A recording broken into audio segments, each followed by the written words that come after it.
درود دوستان، نازنینم یاشار هستم و شما چنل آرتمیاش تریدر رو دارید میبینید. امیدوارم که از هر جای این کره خاکی آبی رنگ تصویر منو میبینی حال دلت عالی باشه و از هم مهمتر سالم و سلامت باشه. و از خدای مهربون میخوام که اگر از هر چیزی داری رنج میبری و داره تو رو اذیت میکنه، خیلی زود حال دلت خوب باشه، به خاطر اینکه تو لیاقت داشتن آرامش توی قلب و روحت رو داری. خب دوستان، تو این ویدیو ما قراره که اول اینکه ببینیم تارگت هایی که برای داگز میشه دید چه تارگت هایی بر اساس مارکت کپ و محدودیتی که توی مارکت کپ ها وجود داره، و اینکه توی چارت بریم ببینیم اصلا قراره که چه اتفاقی بیفته و چه محدودهایی برای خرید مناسبه، چه محدودهایی برای فروش مناسب هستش.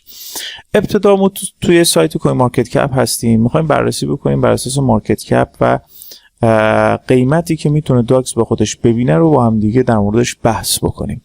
ببینید این الان داگز هستش و همونجوری که دارید میبینید کاملا مشخصه تعداد سکه‌های در گردشش که تیک آبی هم گرفته 516 میلیارد سکه هستش. من دیگه اون خورده هاشو به شما نمیگم. اوکی، خب 516 هزار، من یه ماشین حسابم بیارم بالا، 516 میلیارد تعداد سکه‌هایی که الان در گردش هستش و تو بازار قابل معامله هستش.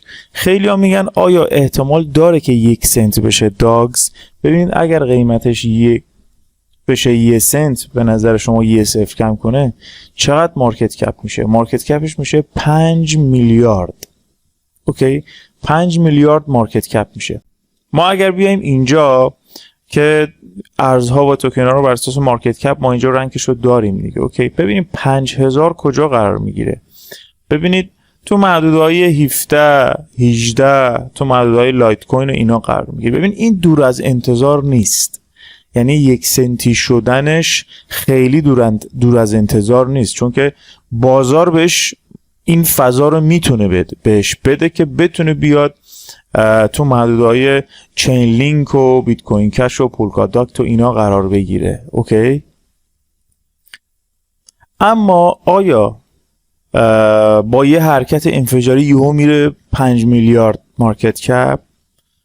اینو توجه بکنید که الان خود نات کوین رو اگه ما ببینیم، ببینید نات کوین 67 ببینید مارکت کپش چقدره؟ 800 میلیونه، 862 میلیونه. و بیایم پایین تر، داگز هم اینجا باید باشه بیاد، ببینید با 651 میلیونه. اوکی، ببینید داگز اگه بخواد واقعا خودشو به اون بالاها برسه، اول اینکه ورود سرمایه خیلی خوبی باید داشته باشه، ولی با تجربه اینکه خب تو بایننس لیست شده میره توی واچ لیست نهنگا. اوکی، بنابراین ما برگردیم تو صفحه قبلی، ببینیم حجم معاملهش خیلی حجم معامله خوبیه. ببین توی 10 تا ارز اوله تو حجم معامله. خب این طبیعیه دیگه، اخیراً همه دارن میفروشن، حجم معامله بالاست و خود تیم داره سعی میکنه که فشار فروش رو بیاره پایین و به خاطر همینی که شما برداشت نمیتونید بزنید، نمیخواد یهو بیاد ریزش اتفاق بیفته و این یک سیاستیه که خودشون به خرج دادن و واقعا هم طبیعیه و کار خیلی خوبی هم کردم. و از نظر مارکت کپ تو رتبه 85 هستش و برای اینکه بخوایم واقعا بخواد بره مارکت کپ 5 میلیارد دلار رو بگیره، به همین راحتی ها این اتفاق نخواهد افتاد.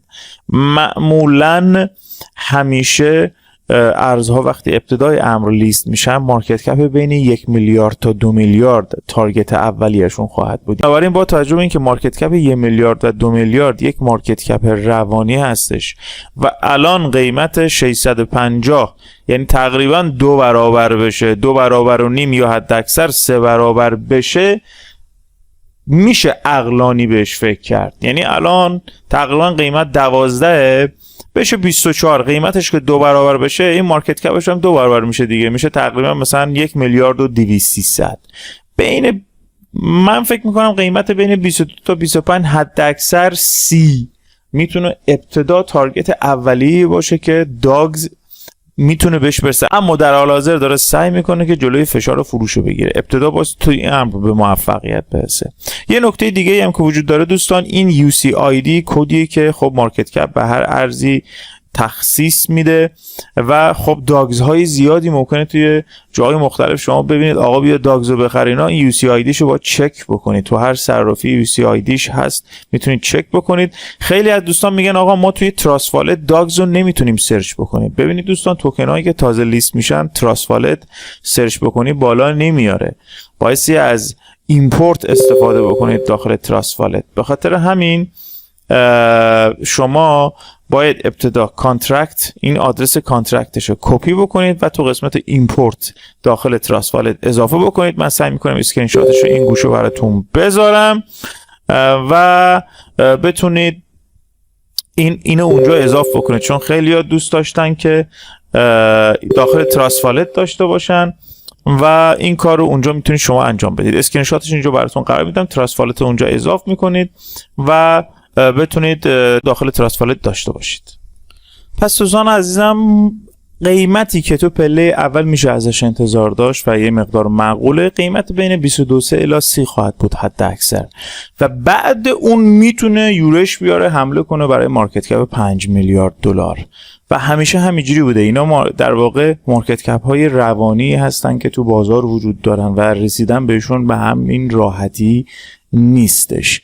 پس بنابراین یه سنتی شدنش دور از انتظار نیست، اما نه به همین راحتی. درسته مارکت کپ بهش اجازه میده، میتونه بره تو رتبه‌های مثلا 17 18 به الی 20 بشینه همینجوری که به شما نشون دادم، اما اینکه بخواد به همین راحتی مارکت کپ 5 میلیارد دلار رو به دست بیاره واقعا به همین راحتی نخواهد بود. ببینید شیبا با همون شیبا بودنش مارکت کپ 8 میلیارد رو داره، اوکی، و مارکت کپ 5 میلیارد تو محدوده 17 18 قرار میگیره. پولکا داکت هستش که مثلا 6 میلیارد هست، نیر هستش 4 میلیارد، لایت کوین هستش که 4.808 و خود توکن دای هستش که 5 میلیارد استیبل کوین دای 5 میلیارد مارکت کپ خواهد داشت. بنابراین رسیدن به این اعداد واقعا سخت. خود ماتیک 4 میلیارده. فکر نکنید که به همین راحتی بشه این مارکت کپ ها رو به دست آورد، مگر اینکه میگم یه نهنگی بیاد یه سرمایه گذاری خیلی عظیمی داخلش انجام بده، توکناشو بخره، بتونه باعث افزایش قیمت، اونم یه نهنگ نه با چندین نهنگ این کار رو انجام بدن. پس این از تارگت قیمتی که میشه برای داگز در نظر گرفت. یه نکته هم در مورد برداشت داگز، یه آپدیت جدیدی اومده که قراره یک آیکونی اضافه بشه. تا همین الان که من چک کردم هنوز نیومده که برداشت سریع و برداشت کند خواهد بود.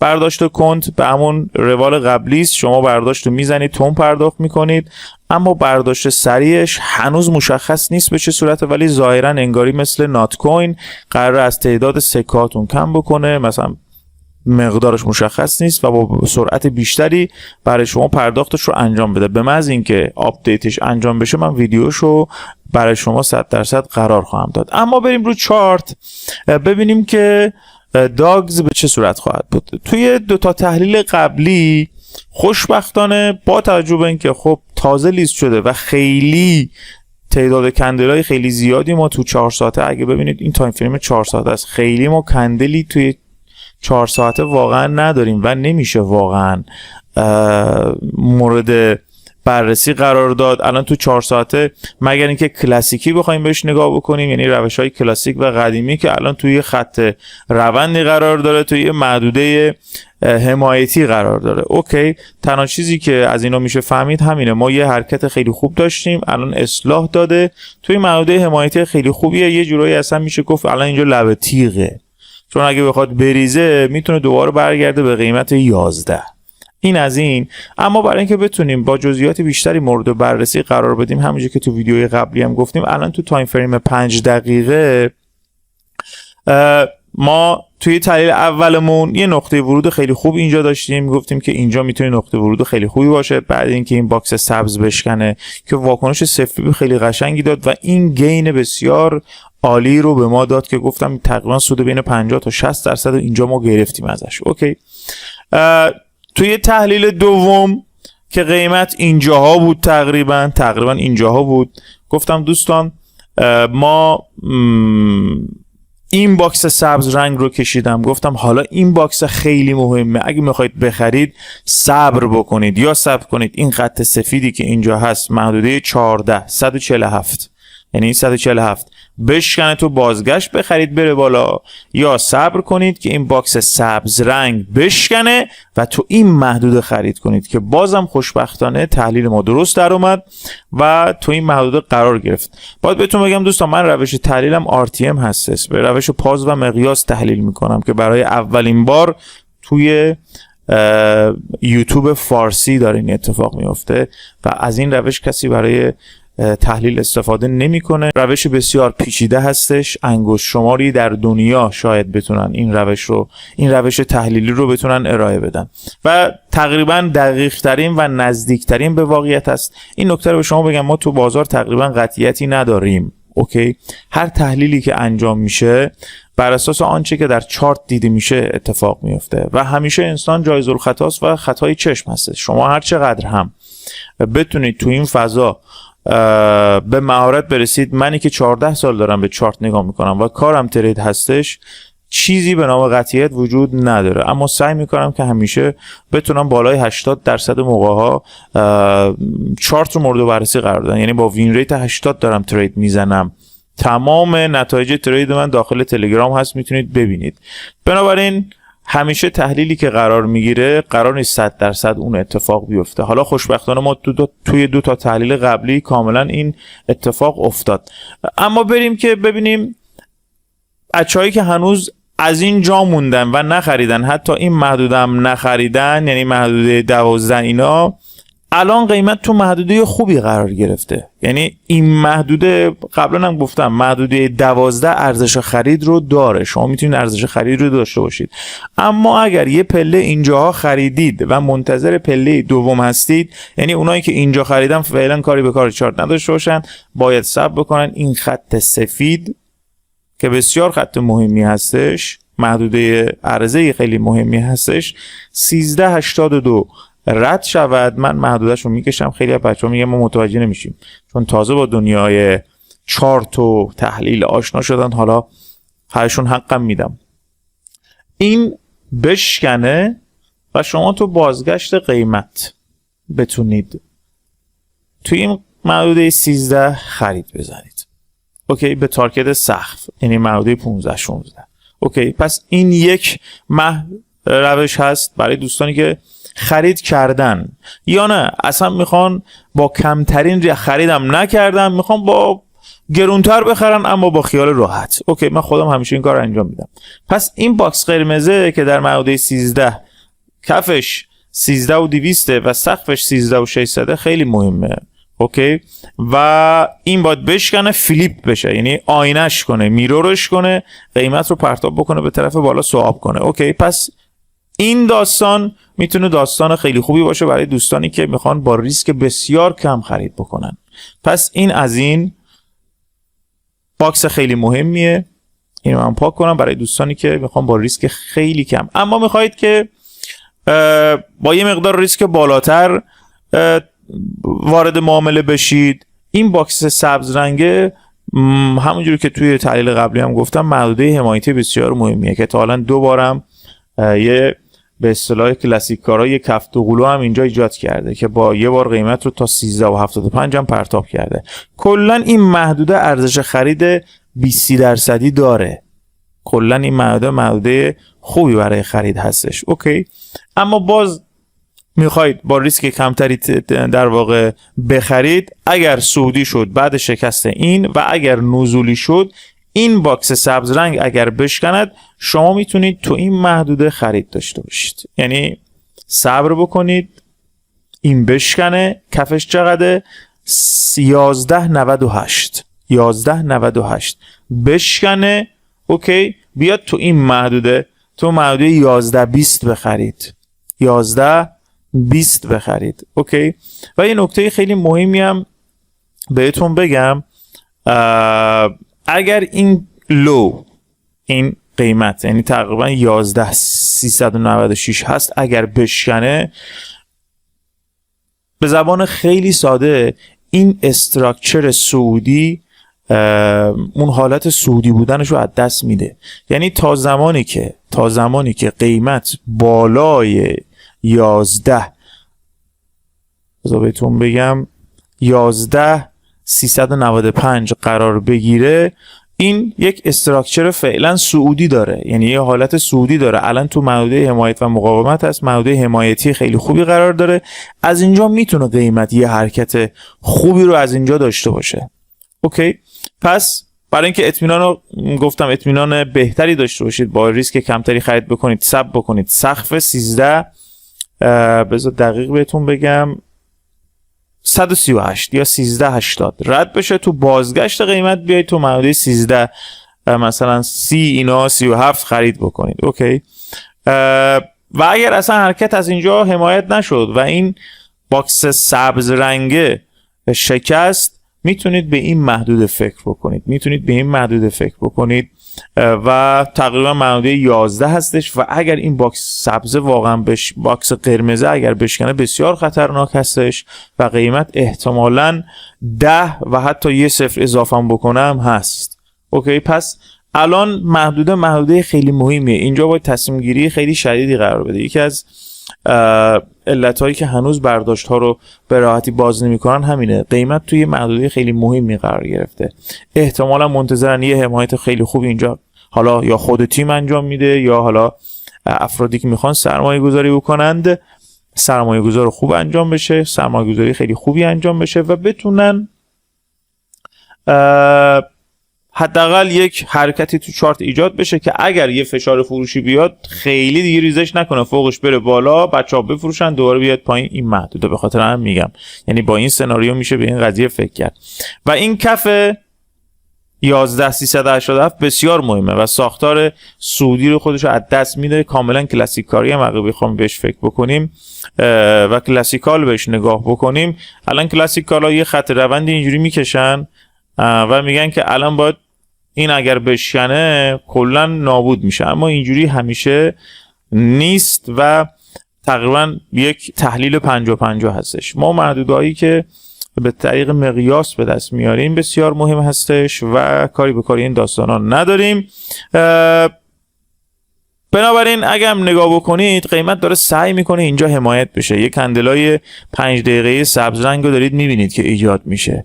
یه جنبندی خیلی کوچیک انجام بدم. دوستانی که میخوان با ریسک بسیار کم خرید بکنن، این محدوده خط سفید رنگی که اینجا وجود داره 1380 رد بشه، تو بازگشت قیمت بیان تو این محدوده خرید بزنن. شکلشو براتون کشیدم. محدوده 13 میتونه محدوده خرید خیلی خوبی باشه که اینجا یه نقدینگی هم ایجاد شده، یه حالت QME هم داره، حتی ممکنه تا این پایینی هم بیاد، یعنی 1280 هم احتمالش هست که بیاد. این محدوده خرید خوبیه به شرطی که این شکسته بشه. اوکی، حتی اگر این شکسته بشه بیاد پایین که دیگه خیلی عالیه، یعنی با اطمینان کامل میتونید این کار انجام بدید و سقف 1470 هستش. حالا با شکست اینم میتونید وارد معامله بشید. اما اگر کلا صعودی نشد و نتونست خودش رو به این محدوده برسونه، این باکس نگاهتون باید با این باکس سبز رنگ باشه و کفش هم 11992 دقیقاً. این اگر بشکنه شما دیگه کاری نکنید، منتظر باشید که قیمت اصلاح خودش رو بده، بعد تو این محدوده دوباره میتونید یه 20% خرید داشته باشید دیگه. خریدا همیشه پله خواهد بود توی اثبات. حواستون به این قضیه باشه، همه سرمایه‌تون رو یوهو وارد ارز نکنید. امیدوارم که موفق باشید. یه نکته خیلی مهم، خیلی از بچه‌ها دیدن گفتن آقا ما یهو یه پول عظیمی دادیم در واقع همین داگزر رو خریدیم. ما توی ارز دیجیتال اصلا این در واقع خودکشیه. شما هیچ وقت نباید کل سرمایه‌تون رو توی یه ارز بذارید، اونم یه ارزی که تازه لیست شده و درسته که حالا تو صرافی خیلی خوبی لیست شده، اما به صورت با اطمینان کامل نمیتونی بگی که واقعا این ارز الان موفق میشه. پشت پردهش که مشخص نیست دقیقاً چه جوریه. ممکنه این یک پپی بشه، یه شیوایی بشه و یه رشد خیلی خوبی به همه بده، اما همیشه مدیریت سرمایه که حرف اول توی دنیای کریپتوکارنسی و تحلیل ترید میزنه رو رعایت بکنید. سعی کنید که البته من یه سبد خیلی خوب به زودی میام معرفی میکنم، چون در حال تهیه ستاپ های مقدماتی هستم. به محض اینکه اون ویدیو آپلود بشه و یه مقدار سرم خلوت بشه، یه سبد خیلی خوبی که خودم تو کیف پولم دارم رو معرفی خواهم کرد که دوستان بتونن استفاده بکنن ازشون. امیدوارم که این ویدیو براتون مفید بوده باشه. اگر اینجوری هست لایک کامنت یادتون نره. اگه دوست داری تحلیل های بازمقیاسی منو توی جفت ارزها و ارزهای دیگه ببینی، سابسکرایب کن. خیلی از دوستان میگن که در کنار سابسکرایب یه علامت جوین هستش. حالا من فارسیش هم میگم، سابسکرایب کردن یعنی مشترک شدن، و کلمه جوین که فکر میکنم تو فارسی به معنی توی پیج یوتیوب عضویت بزنه. اوکی، شما اصلا نیاز به عضویت و جوین ندارید. اون مال یک در واقع یک آپشنیه که خود یوتیوب اضافه کرده و اضافه کردیم به کمک خود یوتیوب و برای دوستان و برای اونایی هستش که خارج از کشور زندگی میکنن. برای شماها دوستانی که تو ایران زندگی میکنن نیاز به جوین نیست، نیاز به در واقع عضویت نیست. شما با همون سابسکرایب کردن و مشترک شدن به صورت کاملا رایگان همه ویدیو در اختیار شما قرار میگیره. دوستانی که واقعا دوست دارن ارز دیجیتال رو یاد بگیرن و هر آنچه که نیازه تو این فضای بسیار پرسود در این حال بسیار خطرناک و پر کلاهبردار اطلاعاتی رو کسب بکنن و مسیر درست رو پشت سر بذارن، پلیلیست دانشگاه ارز دیجیتالی که داخل همین چنل من بارگذاری شده، لینکش رو این بالا قرار میدم، میتونه براتون خیلی مفید باشه بدون اینکه هزینه ای رو پرداخت بکنید برای این موضوع. روزتون خوش، روزگارتون طلایی.